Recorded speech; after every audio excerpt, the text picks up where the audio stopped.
senza spina, senza voce, senza età.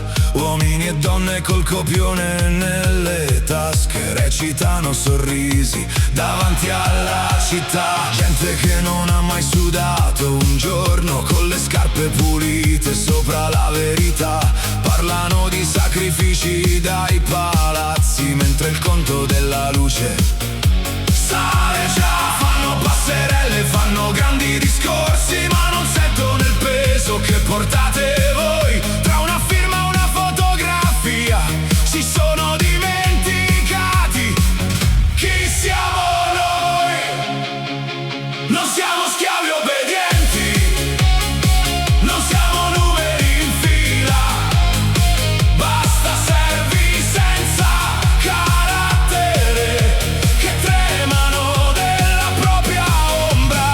Voi parlate, noi resistiamo. Voi promettete, noi paghiamo. Questa terra ancora ha voce e stanotte la farà sentire.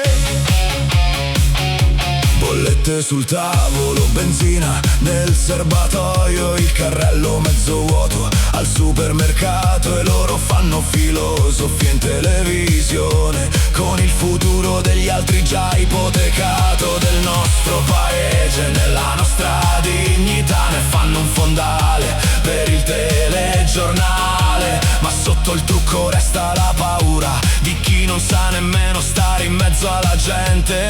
Fanno passerelle, fanno grandi discorsi, ma non conoscono il prezzo dei vostri giorni. Ogni promessa cade sul pavimento come una moneta persa nei corridoi.